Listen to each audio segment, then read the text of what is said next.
আসসালামু আলাইকুম। সবাই কেমন আছেন? আশা করি আল্লাহর রহমতে অনেক ভালো আছেন। আজকে আমি আপনাদের সাথে আমার অ্যানিভার্সারি রিলেটেড একটা ব্লগ শেয়ার করছি। তো সকাল, সকাল আমার হাসব্যান্ড বাজারে গিয়েছিল। আ তো হচ্ছে কলমি শাক, ঝিঙে, তারপরে হচ্ছে গরুর মাংস, পেঁপে, চিংড়ি মাছ আর এই ছোট মাছগুলোও নিয়ে এসেছে দেশি মাছ। সে দেখে একদমই লোভ সামলাতে পারেনি। বাট কোটা যে ঝামেলা এজন্য একটু রাগ করছিলাম। বাট কি আর করার যেহেতু সে কিনে ফেলেছে আর কিছু বলার নেই। আর সাথে হচ্ছে বাসমতি চাউল। তো এই হচ্ছে বাজারটা গোছানোর পরেই আমি হচ্ছে সকালে নাস্তা মেক করে নাস্তা খেয়ে নিলাম। নাস্তায় ছিল হচ্ছে পেঁপে ভাজি, আ একটু ডিম আর হচ্ছে রুটি, সাথে একটু চিয়া সিড নিয়ে। এরপরে আমি পড়তে বসে গিয়েছিলাম। তো পড়ার টেবিলে বসে আমি গতকালকে যে পরীক্ষা দিয়েছিলাম তার কোয়েশ্চেনগুলো আগে সলভ করছিলাম। অলরেডি আমার অনেকগুলো কোয়েশ্চেনই সলভ করা হয়ে গিয়েছে। তখন আমার মনে হলো যে আমি তো একটু ফিল্ম করি নাই। আমি আমার আসলে ভিউয়ার্সদের সাথে কি শেয়ার করব? তো সেইজন্য আরকি আমি হচ্ছে একটু ফিল্ম করলাম আর আপনাদের সাথে একটু শেয়ার করছি। তো আমার ভিডিওর থাম্বনেইল বা টাইটেল দেখে তো অলরেডি বুঝে গিয়েছেন যে আজকে হচ্ছে আমার অ্যানিভার্সারি। তো কখনোই আসলে অ্যানিভার্সারি আমাদের সেলিব্রেটেড করা হয় না বা আমরা চেষ্টা করি না করার জন্যই। তো এবারও ওরকম যে সেলিব্রেট করব ওরকম কোনো বিষয় নেই। তো আমাদের কিছু নেইবার আছে যাদেরকে আসলে আমরা ইনভাইট করতে চাই। বাট কোনো অকেশন ছাড়া তারাও কেন যাবো কি তো এরকম হয়। তো এইজন্য ভাবলাম যে আমাদের অ্যানিভার্সারিও আছে তো সেই হিসাবে একটু রান্না-বান্না করব।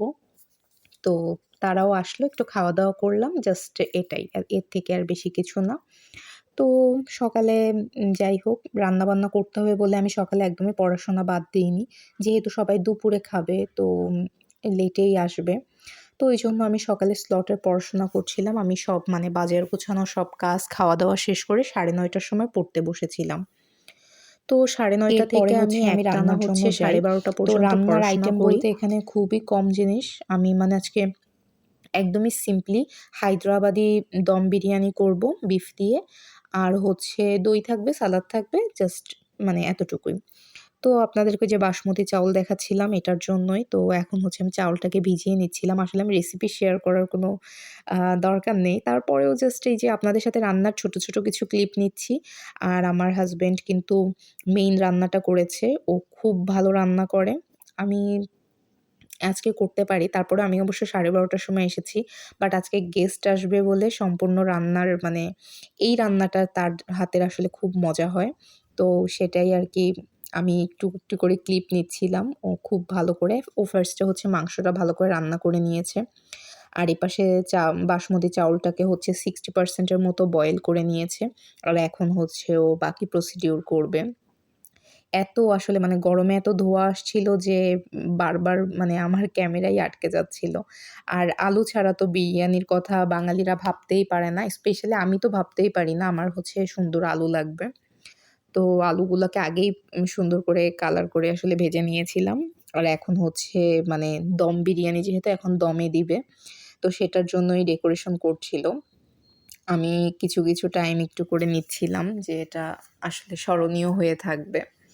আর সত্যি বলতে আমাদের জন্য স্পেশাল কি কোনো দিন মানে একটু ভালো খাওয়া-দাওয়া করব। আর সেখানে যদি আমাদের পছন্দের কিছু মানুষদের ইনভাইট করা হয় আর তারা যদি বাসায় আসে তাহলে আর মন্দ হয় কি, তাই না? তো সেটাই। তো এখানে এই যে বিরিয়ানি কিন্তু রান্না শেষ। এই রান্না হতে, হতে আমাদের হচ্ছে অলমোস্ট ১:৩০ না সরি ২টা বেজে গিয়েছিল। আর ২:৩০ টার মধ্যে আমাদের গেস্টরাও চলে এসেছে। তো তারপরে হচ্ছে খাবার সার্ভ করছিল।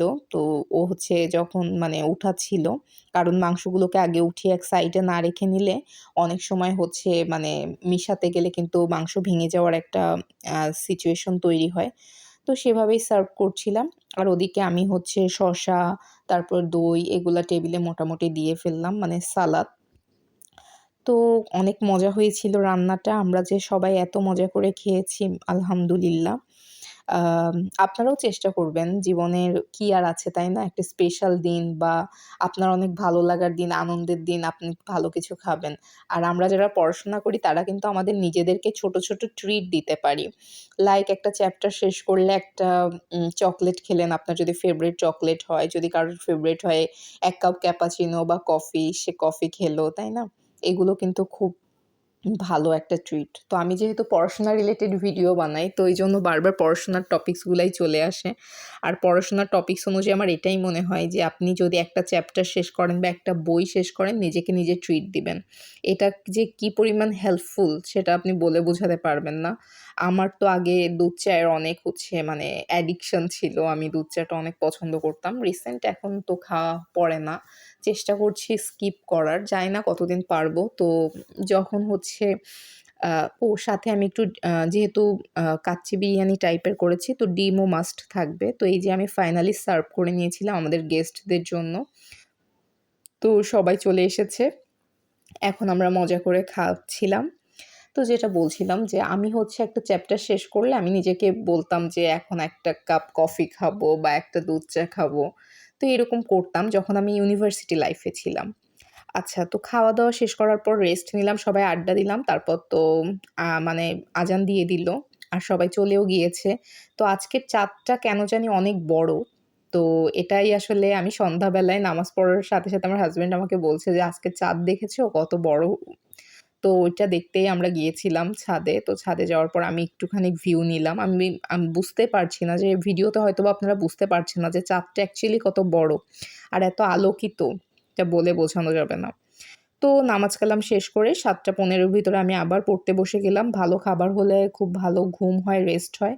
তো দুপুর টাইমে আজকে আর পড়া হয়নি। সকালে তো মাত্র ২ ঘন্টা পড়া হয়েছিল। আর এখন ৭ঃ১৫ তে আমি পড়তে বসে গিয়েছি। এখন আমি টানা পড়াশোনা করব। এর মধ্যে হচ্ছে ৭ঃ১৫ থেকে আমি ৮ঃ১৫ পর্যন্ত পড়ে নিয়েছিলাম ৩ ঘন্টা। তারপরে আমি ৮ঃ১৫ থেকে একটানা ৯টা পর্যন্ত মানে নামাজ, খাওয়া-দাওয়া মানে ডিনার এগুলো সেরে ফেলেছিলাম। তারপরে তো কি হচ্ছে সেটা ব্লগে বলব। আর পড়াশোনার ব্যাপারে কিছু কথা হচ্ছে বলি। আ অনেকেই কমেন্টস করেন যে আসলে এনার্জি খুঁজে পাচ্ছেন না। একটা আপুর কমেন্টস পড়লাম। আপুর আইডিটার নাম এএমওয়াই কালিনারি সামহাউ এরকম একটা লেখা। তো আপুকে যেটা বলবো, আপুর হচ্ছে আপু ডিপার্টমেন্ট ফার্স্ট ছিল। তো আপু অলরেডি একটা বেসরকারি ইউনিভার্সিটিতে সম্ভবত টিচারও ছিলেন। তো মাশাআল্লাহ অনেক ভালো ক্যারিয়ার আপুর। বাট এখন আপুর বাসায় হেল্পিং হ্যান্ড আছে। সেজন্য সে কাজের কোনো সমস্যা হয় না। সংসারে কাজ করা লাগে না। বাট আপু আসলে কোনো একটা ট্র্যাজেডির জন্য আপনি মানে উদ্যম, পড়াশোনার যে এনার্জি সেটা খুঁজে পাচ্ছে না। তো কমেন্টসটা পড়ে আসলেই মানে আপু আমার সিনিয়রই হবে। তো আমি তারপরেও একটু বলি আমার এই ছোট্ট মানে জীবন থেকে যে আপু লাইফে ট্র্যাজেডি আসবে। তারপরেও হচ্ছে যেটাই হোক আপনি অনেক সফল একজন মানুষ। আর ইউনিভার্সিটির টিচার হওয়ার স্বপ্নটা আপনার মতো আমিও দেখেছিলাম। মানে সেজন্য আমি আমার সিজিপিএ অনেক ভালো রেখেছি। আমি আমার টপ 3 র ভিতরে আছি। আমি আমার ইউনিভার্সিটির টিচার ক্যান্ডিডেট। কিন্তু আসলে এখন বর্তমান বাংলাদেশ বা এর আগের বাংলাদেশ সবকিছু মিলিয়ে পাবলিক ইউনিভার্সিটির টিচার হতে গেলে মানে রিকোয়ারমেন্ট এর থেকে কি লাগে সেটা মানে এখন সবাই জানে। আমি কোনো ডিপ্লোম্যাটিক কথা বলতে চাই না বলে ওই বিষয়ে বলছি না। তো এখানে আসলে যোগ্যতা থেকেও অন্য কিছু অনেক বেশি গুরুত্বপূর্ণ। তো এই মুহূর্তে আমি আপুকে বলব যে, "আপু আপনি কোনো কিছুর দিকে না তাকিয়ে আপনি শুধু নিজের মন কি চায় সেটা আগে নির্ধারণ করুন। আপনার মন যদি চায় যে এই ২.৫ বছর আপনি স্ট্রাগল করবেন, তাহলে করতে পারেন। কারণ আপনার জন্য আপনার মতো মেধাবী মেয়ের জন্য আমার মনে হয় না যে ২.৫ বছর খুব কম সময়। আপনি চাইলে খুব দ্রুতই হচ্ছে একটা ভালো ডিসিশন নিয়ে নিতে পারেন। যেটা আমার কাছে মনে হয় যে যারা আসলে খুব এলোমেলোভাবে ভাবছে যে আমি ফার্স্ট থেকে কিভাবে শুরু করব।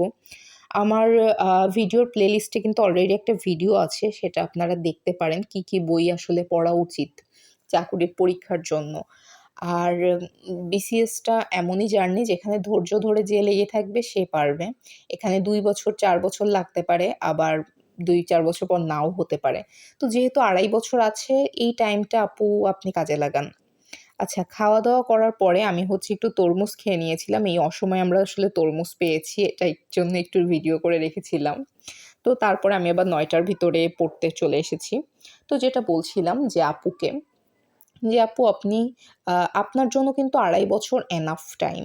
তো এরকম টাইপের যারা আছেন যে আমার ২ বছর বয়স আছে বা ৩ বছর আছে আমরা আসলে কি করব?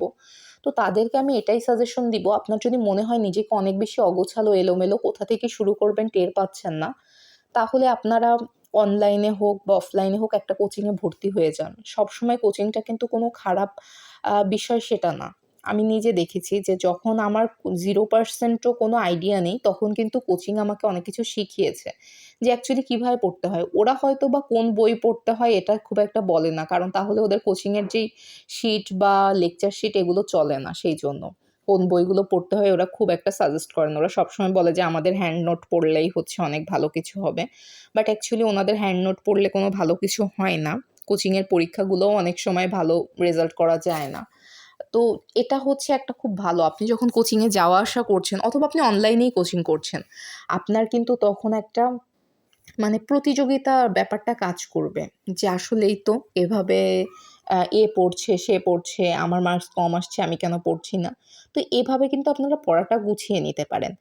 আর যারা হচ্ছে কোনো ধরনের কোচিংয়ের সহায়তা নিতে চাচ্ছেন না, নিজেই নিজের পড়া গুছাতে চাচ্ছেন, তারা আমার ভিডিও ফলো করতে পারেন।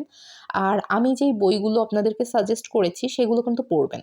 তো ফার্স্টে আপনারা কি করবেন, একটা অধ্যায় ভিত্তিক একটা অধ্যায় আপনারা পড়বেন। তো অধ্যায়টা শুরু করার আগে ওই অধ্যায়ে বিগত সালে কি কোয়েশ্চেন আসছে সেগুলো একবার পড়ে নিবেন। ওই প্রশ্নগুলো পড়া শেষ হয়ে গেলে তারপরে এবার আপনারা ওই যেই একটা অধ্যায় ওইটাকে ফার্স্টে একবার রিডিং পড়বেন। একবার কিন্তু শুধুই রিডিং পড়বেন, এত মনোযোগ এত কিছু দেওয়ার দরকার নাই, আপনি জাস্ট রিডিং পড়বেন।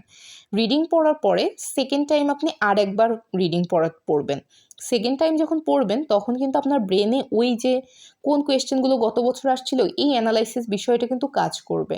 তো তখন আপনি একটু আন্ডারলাইন করে পড়লেন, আপনি নিজেই বুঝতে পারবেন যে কোন টপিকস আসলে এখান থেকে পড়া উচিত বা কোনটা থেকে বারবার কোয়েশ্চেন এসেছে।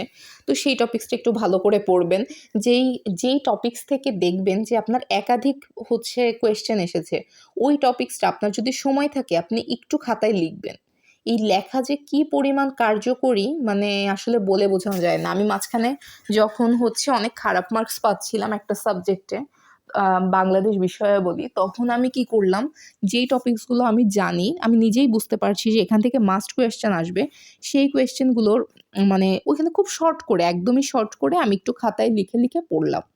খুব ছোট টপিকস, যেমন আমি আমার ভিডিওতেও দেখিয়েছিলাম যে কোন সেক্টরে আমাদের কোন বীরশ্রেষ্ঠ ছিল। তো এটা আমার আসলে মুখস্থ করে মনে থাকছিল না। তখন আমি একটু খাতায় লিখে হচ্ছে পড়েছিলাম। তো তারপরে যেটা হয়েছে, ওইখান থেকে কিন্তু এর পরবর্তীতে এখনো পর্যন্ত যত কোয়েশ্চেনই পরীক্ষায় আসে না কেন, আমি কিন্তু ওইটা আর ভুল করিনি। তো এটা যে কত ইফেক্টিভ, যে আপুরা বা যে ভাইয়ারা ট্রাই করবে তারা অবশ্যই এটার মানে মূল্য বুঝতে পারবে।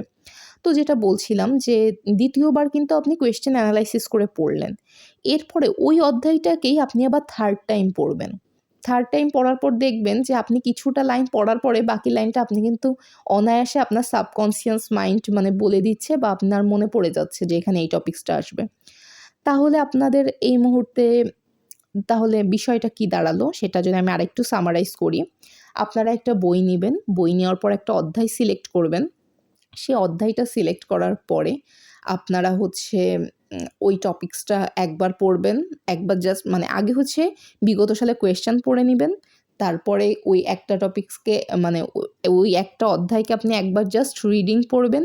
সেকেন্ড বার এসে আপনি আবারও রিডিং পড়বেন এবং 3rd টাইম এসে আপনি কিন্তু দেখবেন যে ওই রিডিংয়ের জন্য আপনি কিছু মুখস্থ করেননি কিন্তু তারপরেও আপনি সব বলতে পারছেন। এটাই আসলে মানুষের ব্রেইন। ব্রেইনকে আপনি যত ইউটিলাইজ করবেন ততই ও কাজ করবে। বাট ব্রেইনের ধর্ম হচ্ছে ভুলে যাওয়া। তো সে তো অবশ্যই ভুলে যাবে। তো এটার জন্য আসলে যত বেশি রিভিশন দিবেন ততই আপনি পারবেন। তো ওই আপু আপনার উদ্দেশ্যে আমি এটাই বলছি যে আপনি একটা করে চ্যাপ্টার ধরেন। ৩ বার করে পড়েন অধ্যায়টা। জাস্ট ৩ বার পড়েন। এইভাবে আপনি একেকটা করে বই শেষ করেন। ২ মাস টাইম নিয়ে আপনি আগে সবগুলো বই শেষ করে ফেলেন। এরপরে আপনি লাইভ এমসিকিউতে জয়েন করেন। ওইখানে এবার আপনি ওই চ্যাপ্টার ওয়াইজ পরীক্ষা দেয়া শুরু করেন। ওইখানে হচ্ছে সাবজেক্ট কেয়ার আছে। ওইখানে গেলে আপনি হচ্ছে সাব টপিকস যেগুলো আছে সেগুলো অনুযায়ী পড়াশোনা করতে পারবেন। তো এগুলো করে এভাবে কিন্তু খুব ইজিলি আপনি আপনার বাসায় বসে প্রিপারেশন নিতে পারেন। আর যেহেতু বাসার সংসারের প্রেশার নেই, সেহেতু কিন্তু আপু আপনার কাছে এটা সুবর্ণ সুযোগ। আর আপনার মতো মেধাবী ব্রিলিয়ান্ট টপারের কাছে আমার কাছে মনে হয় না যে ২.৫ বছর আসলে খুব কম টাইম। যে যত মেধাবী, যে যত ভালো সময়কে ইউটিলাইজ করতে পারে তার জন্য কিন্তু অনেক সুযোগ সুবিধা, তাই না? সৃষ্টিকর্তা আসলে সবাইকেই সমান ব্রেইন দিয়েছে। তো যে বা যারা ব্রেইনকে অনেক ইউটিলাইজ করে তারাই কিন্তু আল্টিমেটলি এগিয়ে যায়। তো আমি হচ্ছে ম্যাথ করছিলাম। তো আপনারা তো দেখতেই পাচ্ছেন। সেই ধরে সেই ম্যাথই করে যাচ্ছি। আর এর ভিতরে একটা মজার টুইস্ট হয়। তো সামনে হয়তোবা অনেক বেশি ক্লিপ নেওয়া হয়নি। তো আমার যে নেইবারদের আসলে মানে দাওয়াত ছিল। আমাদের যেহেতু অ্যানিভার্সারি বাট অ্যানিভার্সারি উপলক্ষে যে কেক কাটবো বা কোনো এক্সট্রা কোনো কিছু করবো এরকম কোনো ইনটেনশন আমাদের ছিল না। আর আমরা এগুলো খুব একটা করিও না। তো সেইজন্য হচ্ছে ওইভাবে তো কিছু করার নেই। এর মধ্যে জাস্ট 10:30টার দিকে তো তাহলে পড়তে পারলাম কতক্ষণ? 7:15 থেকে 8:15 ১ ঘন্টা। আমি পড়ার টাইমটা একটু বলে দিই। অনেক আপুই এটা কিন্তু অনেক কিউরিয়াস থাকে। এটা না বললে আসলে আপুদের সাথে অন্যায় করা হবে। আর এদিকে হচ্ছে ৯টা থেকে 10:30 মানে কি দাঁড়াইলো ২.৫ ঘন্টা। দুপুরে হচ্ছে মানে সকালে পড়েছিলাম ৩ ঘন্টা আর এখানে পড়লাম হচ্ছে ২.৫ ঘন্টা। টোটাল ৫.৫ ঘন্টা আজকে আমি পড়াশোনা করেছি। তো 10:30টার সময় ভাবি হচ্ছে বেল দেয়। ভাই-ভাবি দুজনেই আসেন। যেহেতু দুপুরে ওনাদেরও ইনভাইটেশন ছিল, খাওয়া-দাওয়া করে গিয়েছেন। তো ওই সময় আমরা অনেক ভালো সময় কাটিয়েছি। তখন তো আর কিছুই বলেনি। তো ভাবি এর আগে আমি একটা আপনাদেরকে দেখাচ্ছিলাম যে ভাবি অনেক সুন্দর কেক বানায়। এর আগেও আমাকে একটা কেক বানিয়ে এনে দিয়েছিল। তো আমার ভিডিওর শুরুতেই যেই কেকটা দেখছিলেন ওইটা হচ্ছে আমার ওই ভাবি বানিয়ে দিয়েছে। মানে এটা আমাদেরকে একদমই বলেনি। Totally surprise. তো 10:30টার সময় হচ্ছে ভাবি আর ভাইয়া বেল দেয়। তো দেওয়ার পরে দেখি যে কেকটা নিয়ে এসেছে। তো কেকটা দেখে আমি বলছি, "আরে এগুলো তো আমরা এখনো ওইভাবে ওরকম তো কোনো প্ল্যান নেই। জাস্ট ভালো রান্না করেছি। একটু সবাই মিলে খাওয়া-দাওয়া করবো এটাই।" আর ভাই বলল যে, "না এটা বললেই হবে। আমি যেহেতু পারি বানাইতে তাই এটা আমার তরফ থেকে একটা গিফট থাকলো, তাই না? তো এটা আপনাদেরকে এখন কাটতে হবে।" তো ইনস্ট্যান্ট আসলে বাসায় যা পড়া ছিলাম সেটাই। ওইভাবে আর কোনো ছবি-টবিও তোলা হয়নি। আমি জাস্ট হিজাব একটা পরে হচ্ছে ওইখানে বসে গেলাম। মানে আমরা কেক কাটলাম। পরে ভাই-ভাবিকেও আমি কিছু ছবি তুলে দিলাম। আমরাও ছবি তুললাম। তো সেই ইনসিডেন্ট গুলোই আসলে অনেক ভালো টাইম কেটেছে। আর আপনাদেরকে তো মানে আপনাদের সাথে এখনই শেয়ার করব। তার আগে আমি আপনাদেরকে অনেকটা ইনসিডেন্ট বলে ফেললাম। তো মাশাআল্লাহ ভাইয়া-ভাবিকে আল্লাহ দীর্ঘজীবী করুক। আর আমাদের ভিডিও যারা দেখছেন আপনাদের সবাই দীর্ঘজীবী হোক, সবার দাম্পত্য জীবন ভালো থাকুক। সবার আম যে লক্ষ্যে যে পৌঁছাতে চাচ্ছেন প্রত্যেকের লক্ষ্যতে যাতে পৌঁছাতে পারেন, এটাই। তো এটাই বলব যে আসলে ব্যস্ততম দিনের ভিতরে আমি কিভাবে পড়াশোনা করলাম সেটারই একটা ব্লগ ছিল। আমি টোটাল ৫.৫ ঘন্টা আজকে পড়াশোনা করেছি। ভেবেছিলাম আমি আজকে ১ ঘন্টাও পড়তে পারব না। কিন্তু আমি খুবই টাইম মানে চেষ্টা করেছি ইউটিলাইজ করা। আমার প্ল্যান ছিল একদম ৯:৩০ মানে ৯টা থেকে একদম টানা ১২টা পর্যন্ত পড়ার। বাট যাই হোক হয়তো আল্লাহ যা চায় ভালোর জন্যই চায়, তাই না?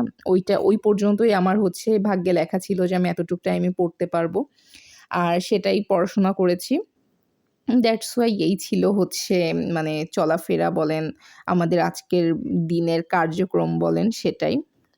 তো এই টাইমে আমি যে পড়াশোনা করছিলাম তো আমার হচ্ছে অলরেডি কয়েকটা পরীক্ষা দেওয়া হয়েছে। আর আজকে আমি ১০০ দিনের যেই পরীক্ষাটা দিই সেটার হচ্ছে একটা পার্ট আছে।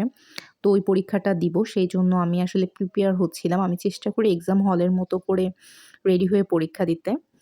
তো ওইদিকে তো পরীক্ষা দিচ্ছিলাম আর এর মধ্যে দেখেন আমার কিন্তু চলে এসেছে সেই ভাবি। তো ভাবির আসলে মানে ভাইয়া-ভাবি দুজনেই বলছিল যে, "তাহলে তোমরা দুজন আগে কেক কাটো আর দেন আমরা একটু ছবি তুলি।" আসলে ভাবি আমার একদম বান্ধবীর মতো। তো আমরা দুজন cake কাটছিলাম।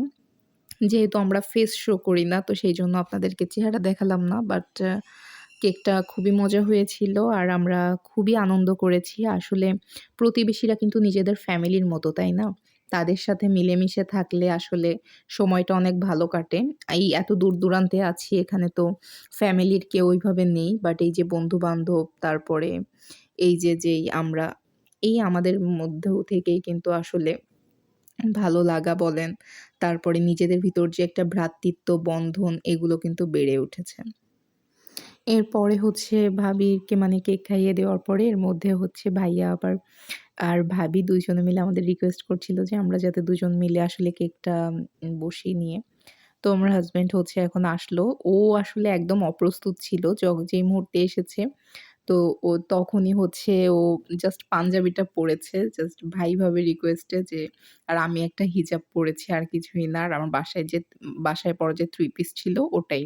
That was for today's blog. সবাই ভালো থাকবেন, সুস্থ থাকবেন। আল্লাহ হাফেজ।